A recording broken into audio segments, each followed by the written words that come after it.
ਪਿਓ ਸੀ ਉਹਦੇ 4 ਪੁੱਤਰ ਸਨ। ਕਿੰਨੇ ਜੀ? ਗੋਂਦਲਾ ਲਿਓ ਮਜਮਾ ਲੱਗਿਆ, ਕਿਸੇ ਇੱਕ ਮੁੰਡੇ ਨੂੰ ਗੱਲ ਸਮਝ ਵਿੱਚ ਆ ਗਈ ਤੇ ਮੇਰਾ ਉਹਨਾਂ ਕਬੂਲ ਹੋ ਜਾਏਗਾ। ਉਹ ਬਾਬਾ ਜੀ ਜਦੋਂ ਬਾਪ ਨੇ ਜਵਾਨ ਕੀਤੇ, ਸ਼ਾਦੀਆਂ ਕੀਤੀਆਂ ਸਾਰਿਆਂ ਦੀਆਂ, ਆਪ ਹੀ ਵਡੇਰਾ ਹੋ ਗਿਆ। ਜਿਹੜਾ ਸਭ ਨਾਲ ਛੋਟਾ ਸੀ ਨਾ, ਉਹ ਅੱਬੇ ਨਾਲ ਬੜਾ ਪਿਆਰ ਕਰਦਾ ਸੀ। ਮੈਂ ਮੁੱਤਸਰ ਕਰ ਲਗਾ, ਮੇਰੇ ਵੱਲ ਤੱਕਿਓ। ਉਹਨੇ ਨਾ 3 ਭਰਾਵਾਂ ਨੂੰ ਇਕੱਠਿਆਂ ਕੀਤਾ, ਅੱਬੇ ਦੀ ਮੰਜੀ ਵਿਚਕਾਰ ਡਾਈ, ਅੱਬੇ ਨੂੰ ਬਿਠਾਇਆ ਗਾਦਰੀ ਸਾਹਿਬ ਉੱਤੇ। ਉਹਨੇ ਕਿਹਾ ਯਾਰੋ ਮੈਂ ਇੱਕ ਫੈਸਲਾ ਕੀਤਾ ਭਰਾਓ, ਜੇ ਤੁਹਾਨੂੰ ਕਬੂਲ ਹੈ ਤਾਂ ਤੁਸੀਂ ਕਰ ਲਿਆ, ਜੇ ਨਾ ਕਬੂਲ ਹੋਇਆ ਤਾਂ ਫਿਰ ਮੈਂ ਤੇ ਹੈ। ਇਹ ਫੈਸਲਾ ਸੁਣਿਓ ਜੀ, ਦਾ ਫੈਸਲਾ ਕੀ ਹੈ ਬਾਬਾ ਜੀ? ਉਹ ਜਿਹੜਾ ਸਭ ਨਾਲ ਛੋਟਾ ਸੀ, ਉਹਨੇ ਭਰਾਵਾਂ ਨੂੰ ਆਖਿਆ ਫੈਸਲਾ ਮੈਂ ਕੀਤਾ ਵੀ ਜਿਹੜਾ ਅੱਬੇ ਨੂੰ ਸਾਂਭੇਗਾ ਨਾ, ਉਹਨੂੰ ਅੱਬੇ ਦੀ ਵਿਰਾਸਤ ਵਿੱਚੋਂ 1 ਰੁਪਇਆ ਵੀ ਨਹੀਂ ਲੱਭਣਾ। ਪਰੇਸ਼ਾਨ ਹੋ ਗਏ, ਇੰਜ ਹੋ ਗਏ ਸੁਣ ਕੇ। ਉਹਨੇ ਆਖਿਆ ਤੂੰ ਤੇ ਚੰਗਾ ਭਲਾ ਸਿਆਣਾ ਬੰਦਾ ਸੀ, ਕਿ ਦਿਮਾਗ ਤੇਰਾ ਕਦੋਂ ਦਾ ਫਿਰ ਗਿਆ? ਉਹਨੇ ਕਿਹਾ ਹੋਇਆ ਕੀ? ਉਹਨੇ ਕਿਹਾ ਨਾਲੇ ਅੱਬੇ ਨੂੰ ਸਾਂਭੋ ਤੇ ਨਾਲੇ ਅੱਬੇ ਦੀ ਜ਼ਮੀਨ ਵਿੱਚੋਂ ਲੱਭੇ ਵੀ ਕੁਝ ਨਾ, ਨਾਲੇ ਅੱਬੇ ਦੀ ਜਾਇਦਾਦ ਵਿੱਚੋਂ ਲੱਭੇ ਵੀ ਕੁਝ ਨਾ। ਲੋਕੀ ਗੋਂਦਲ ਵਿੱਚ ਅੱਬੇ ਨੂੰ 4 ਤਰੀਕ ਨੂੰ ਪੁੱਛਦੇ ਨੇ, ਜਦੋਂ ਸੁਬਾ ਪਹਿਲੀ ਹੋਵੇ ਵੀ ਅੱਬੇ ਨੂੰ ਪੈਨਸ਼ਨ ਲੱਭਣੀ। ਤੂੰ ਤੇ ਫਿਰ ਲਾਲਚੀ ਹੋਇਆ ਨਾ, ਤੈਨੂੰ ਅੱਬੇ ਨਾਲ ਤੇ ਨਹੀਂ ਪਿਆ, ਤੈਨੂੰ ਤੇ ਅੱਬੇ ਦੀ ਪੈਨਸ਼ਨ ਨਾਲ ਪਿਆਰ ਹੈ। 29 ਦਿਨ ਤੋਂ ਅੱਬੇ ਨੂੰ ਪੁੱਛਿਆ ਨਹੀਂ, ਤੇ ਜਦੋਂ 30 ਤਰੀਕ ਹੁੰਦੀ ਹੈ ਅੱਬੇ ਨੂੰ ਖਿੱਚਦੇ ਹੁੰਦੇ ਨੇ ਆਪਣੇ ਘਰ, ਅੱਬਾ ਰਾਤ ਮੇਰੇ ਨਾਲ ਰਹਿਣੀ ਆ। ਉਹ ਆਂਦਾ ਵੀ ਸਾਰਾ ਮਹੀਨਾ ਮੈਨੂੰ ਪੁੱਛਦੇ ਨਹੀਂ, ਇਹ ਜਦੋਂ ਆਖਰੀ ਡੇਟ ਹੁੰਦੀ ਹੈ ਸਾਰੇ ਮੈਨੂੰ ਖਿੱਚਦੇ ਹੁੰਦੇ ਹੋ। ਉਹ ਫਿਰ ਆਂਦਾ ਪੁੱਤਰੋ ਮੈਨੂੰ ਸਮਝ ਆ ਗਈ ਹੈ। ਉਹ ਫਿਰ ਵੀ ਪਿਓ ਐਡਾ ਸਖੀ ਹੁੰਦਾ, ਉਹ ਲਿਆ ਕੇ ਉਹਨਾਂ ਨੂੰ ਦੇ ਛੱਡਦਾ। ਉਹਨਾਂ ਕਿਹਾ ਤੂੰ ਫੈਸਲਾ ਕੀਤਾ ਵੀ ਜਿਹੜਾ ਅੱਬੇ ਨੂੰ ਸਾਂਭੇ ਉਹਨੂੰ ਲੱਭਣਾ ਕੁਝ ਨਾ। ਉਹਨੇ ਕਿਹਾ ਕੀਤਾ। ਉਹਨਾਂ ਕਿਹਾ ਫਿਰ ਤੂੰ ਇੰਜ ਕਰ, ਜਿਹੜਾ ਤੂੰ ਫੈਸਲਾ ਕੀਤਾ ਨਾ ਤੂੰ ਹੀ ਅੱਬਾ ਰੱਖ। ਤੁਹਾਡੇ ਆਪਣੇ ਮੁਆਸ਼ਰੇ ਵਿੱਚ ਆਪਣੇ ਪਿੰਡ ਵੇਖਿਓ ਗੋਂਦਲ ਦੇ ਅੰਦਰ, ਤੇ ਫਿਰ ਆਪਣੇ ਗਿਰੇਬਾਨ ਚ ਮੈਂ ਵੀ ਜਾਂਗਾ ਤੇ ਤੂੰ ਵੀ ਜਾਂਕੋ, ਤੇ ਅੱਜ ਸੁਲਤਾਨੀ ਫੈਸਲਾ ਕਰਕੇ ਜਾਏਗਾ ਕਿ ਪਿਓ ਚੀਜ਼ ਕੀ ਹੈ। ਬਾਬਾ ਜੁਮਲੇ ਸੁਣਿਆ ਨੇ। ਉਹਨੇ ਕਿਹਾ ਅੱਬਾ ਤੂੰ ਰੱਖ, ਸਾਨੂੰ ਨਹੀਂ ਚਾਹੀਦਾ। ਅੱਬਾ ਤਾਂ ਹੋ ਸਕਦਾ ਮਹੀਨਾ ਰਵੇ, 2 ਮਹੀਨੇ ਰਵੇ, ਤੇ ਜਾਇਦਾਦ ਤੂੰ ਲੈ ਲੇਗਾ ਅੱਬੇ ਦੀ ਸਾਰੀ, ਤੇ ਅਸੀਂ ਅੱਬਾ ਸਾਂਭਦੇ ਫਿਰੀਏ। ਉਹਨੇ ਕਿਹਾ ਫੇਰ ਉਹਨੇ ਕਿਹਾ ਅੱਬਾ ਤੂੰ ਰੱਖ ਜਾਇਦਾਦ ਸਾਨੂੰ ਦੇ। ਉਹਨੇ ਪਿਓ ਦੇ ਕੋਲ ਜਾ ਕੇ ਆਖਿਆ ਅੱਬੂ ਜੀ ਦਿਓ। ਬਾਪ ਨੇ ਆਖਿਆ ਪੁੱਤਰ ਤੂੰ ਤਾਂ ਪਹਿਲੇ ਦਿਹਾੜੀਦਾਰ ਮਜ਼ਦੂਰਦਾਰ ਬੰਦਾ, ਇਹ ਤਾਂ ਫਿਰ ਵੀ ਥੋੜੇ ਖਾਂਦੇ ਪੀਂਦੇ ਨੇ, ਤਗੜੇ ਨੇ। ਉਹਨੇ ਕਿਹਾ ਨਹੀਂ ਅੱਬੂ ਜੀ ਤੁਸੀਂ ਦਿਓ। ਉਹ ਜ਼ਮੀਨਾਂ ਲੈ ਕੇ ਟੁਰ ਗਏ। ਇਹਨੇ ਅੱਬੂ ਨੂੰ ਚੁੱਕਿਆ ਤੇ ਘਰ ਲੈ ਕੇ ਆ ਗਿਆ। ਬਾਬਾ ਜੀ ਉਹਨੇ ਪਿਓ ਨੂੰ ਲਿਆ ਤੇ ਘਰ ਆ ਗਿਆ। ਉਹਨੇ ਬੀਵੀ ਨੂੰ ਆਵਾਜ਼ ਮਾਰੀ, ਉਹਨੇ ਕਿਹਾ ਇਧਰ ਮੇਰੀ ਗੱਲ ਸੁਣ। ਉਹਨੇ ਕਿਹਾ ਜੀ ਸਿਰ ਦੇ ਸਾਈਆਂ। ਉਹਨੇ ਕਿਹਾ ਮੈਂ ਅੱਜ ਪਿਓ ਲੈ ਕੇ ਆਇਆ ਤੇ ਮੇਰਾ ਬਾਪ ਬੜਾ ਦੁਖੀ ਹੈ। ਅੱਜ ਇਹਦੇ ਪੁੱਤਰੇ ਨੂੰ ਛੱਡ ਕੇ ਟੁਰ ਗਏ ਨੇ। ਕਾਦਰੀ ਸਾਹਿਬ ਤੁਹਾਡੇ ਸਾਹਮਣੇ ਵੀ ਮੁਕੱਦਮੇ ਆਉਂਦੇ ਨੇ ਤੇ ਸਾਡੇ ਸਾਹਮਣੇ ਵੀ ਆਉਂਦੇ ਨੇ। ਉਸ ਪਿਓ ਦੀ ਕੀ ਜ਼ਿੰਦਗੀ ਹੁੰਦੀ ਹੈ ਜਿਹਦੀਆਂ ਜ਼ਮੀਨਾਂ ਸਾਰੇ ਲੈ ਲੈਣ ਤੇ ਅੱਬੇ ਨੂੰ ਕੋਈ ਵੀ ਨਾ ਲਵੇ, ਅੱਬੇ ਨੂੰ ਕੋਈ ਵੀ ਨਾ ਰੱਖੇ, ਆਖੇ ਮਹੀਨਾ ਵੱਡੇ ਵਾਲੇ ਰਹਿਣਾ ਹੀ ਤੇ ਮਹੀਨਾ ਛੋਟੇ ਵਾਲੇ ਰਹਿਣਾ ਹੀ, ਤੇ ਉਸ ਤੋਂ ਮਹੀਨਾ ਉਸ ਤੋਂ ਛੋਟੇ ਵਾਲੇ ਰਹਿਣਾ ਹੀ। ਉਹ ਪਿਓ ਦੇ ਵਿੱਚ ਮੁੱਕ ਜਾਂਦਾ, ਉਹ ਤੇ ਖਤਮ ਹੋ ਜਾਂਦਾ। ਬਾਬਾ ਜੀ ਉਹਨੇ ਆਪਣੀ ਬੀਵੀ ਨੂੰ ਉਹਨੇ ਆਖਿਆ ਏ, ਉਹਨੇ ਆਖਿਆ ਮੈਂ ਬਾਪ ਲੈ ਕੇ ਆ ਗਿਆ ਵਾਂ, ਮੇਰੇ ਵੀਰ ਮੇਰੇ ਅੱਬੂ ਨੂੰ ਛੱਡ ਕੇ ਚਲੇ ਗਏ ਨੇ। ਉਹਨੇ ਬਾਪ ਦੀ ਜੁਦਾਈ ਬਾਬਾ ਜੀ ਜੁਮਲੇ ਸੁਣ ਜਾਇਆ ਰੇ। ਉਹਦੀ ਬੀਵੀ ਆਂਦੀ ਏ ਸਿਰ ਦੇ ਸਾਈਆਂ ਕਰ, ਗੱਲ ਕਿਹੜੀ ਕਰਨਾ ਚਾਹਨਾ ਏ? ਉਹਨੇ ਆਖਿਆ ਨਹੀਂ ਜਿਹੜੀ ਗੱਲ ਕਰਨੀ ਆ ਮੇਰੇ ਨਾਲ ਕਰ ਲਵੀਂ, ਮੇਰੇ ਬਾਪ ਦੇ ਸਾਹਮਣੇ ਉੱਚੀ ਨਾ ਬੋਲੀ, ਮੇਰੇ ਬਾਪ ਨੂੰ ਕਦੀ ਗਾਲੀ ਨਾ ਦਵੀਂ, ਮੇਰੇ ਬਾਪ ਨਾਲ ਲੜਾਈ ਝਗੜਾ ਨਾ ਕਰੀ, ਮੇਰਾ ਬਾਪ ਬੜਾ ਦੁਖੀ ਆ, ਇਹਦੇ ਪੁੱਤਰ ਇਹਨੂੰ ਛੱਡ ਕੇ ਚਲੇ ਗਏ ਨੇ। ਆਓ ਬਾਬਾ ਜੁਮਲੇ ਸੁਣ ਜਾਇਆ ਰੇ। ਇੱਥੇ ਤੇ ਰੋ ਕੇ ਸੁਲਤਾਨੀ ਆਂਦਾ ਏ, ਬਾਬਾ ਨਾਲੇ ਰੋਂਦਾ ਏ ਨਾਲੇ ਆਂਦਾ ਨੀ ਦੀਏ ਮੈਂ ਤੇਰੇ ਵੇੜੇ ਆ ਗਿਆ ਵਾਂ, ਵੇ ਪੁੱਤਰਾ ਮੈਂ ਤੇਰੇ ਤੇ ਬੋਝ ਬਣ ਕੇ ਆ ਗਿਆ। ਗੋਂਦਲ ਦੀ ਸਰਜ਼ਮੀਨ ਵਿੱਚ ਬਹਿਣ ਵਾਲਿਓ, ਉਹਨੇ ਪੁੱਤਰ ਨੇ ਪਿਓ ਨੂੰ ਜੱਫਾ ਮਾਰ ਲਿਆ।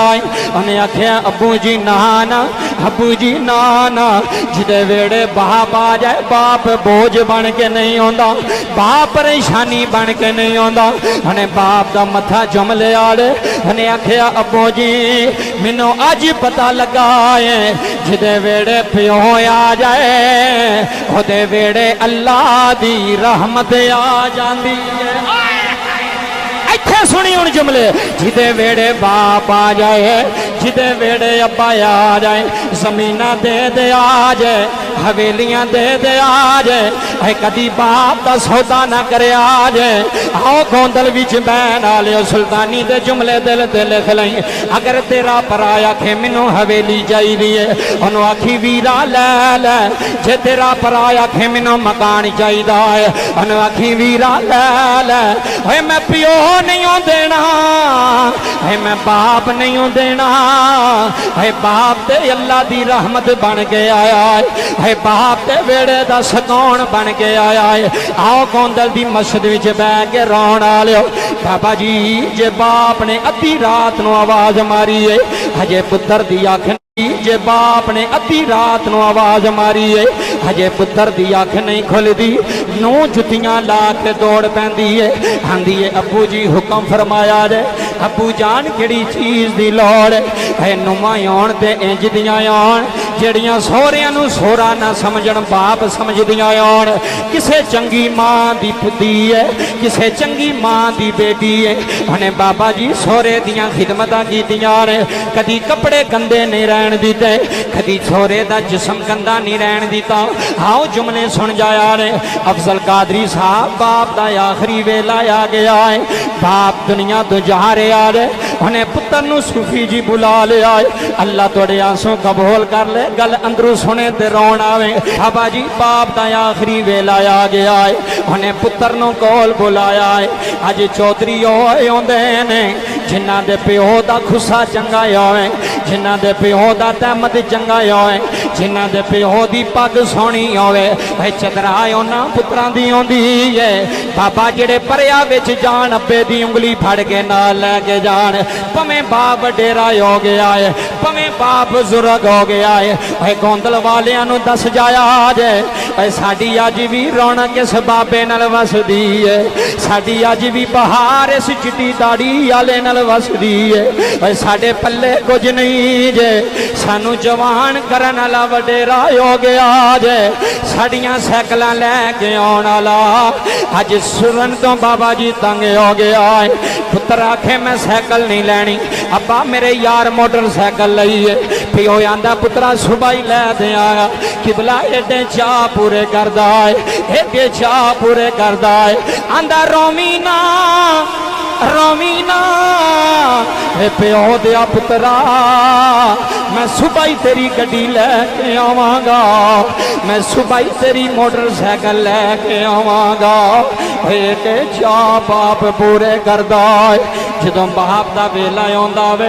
पुत्र 10 मिनट प्यो कोल नहीं बहंदा पुत्र 10 मिनट अब्बे दा हाल नहीं पुछदा अब्बा जी कैसी भी गुजरदी है अब्बा जी जिंदगी कैसी भी लंघदी है बाप ने पुत्र बुलाया नूह ਨੂੰ बुलाया फरमाया नहीं ਧੀਏ इधर मेरे को आ पुत्र मेरे को आ गल अंदरों सुनी दिल की तख्ती ते नक्श करके लै जाए सारी जिंदगी फायदा देगी आ नूह ने ना हथ बन्ने आ मेरे वाल तकियो आज ते सोहरा घर आ जाए तो नूह दे अंदरों नहीं निकलती आंदी फिर आ गई आंदी ना कि सारियां नेक ने इत्थे बाबा जी जुमले सुनो ए वीडियो भी बनती पूरी दुनिया तक जानी ओ जिहड़ी है ना नूह चंगी नहीं आउंदी जिहड़ी सोहरे दे गिरे बांह तो फड़ लवे जिहड़ी सोहरे नूं गालियां दवे ते पानी तक ना पुछे ते आखे इत्थे तेरा की है बंदा उन्होंने पूछे जिस मकान में रहनी पी है इस सोहरे का अब बोलो तो सही गल सलाह दी समझ आ गई देख भी बड़ी है उदा आखिरी वेला बाबा जी बाप दा आया ना उन्हें दुआ की थी अफजल साहब गल मुकान लगा उन्हें आख्या रब्बा जिवें मेरी नूह ने मैनू सांभिया ना इंज हो सकता मेरी सकी धी भी मैनू ना सांभदी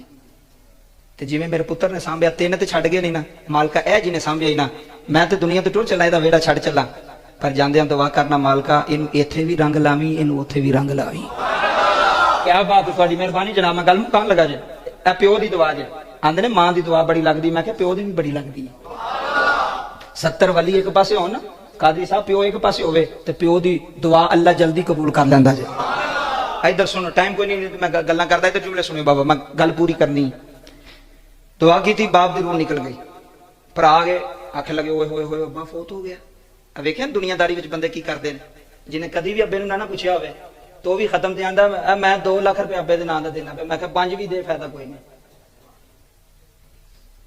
कि बिला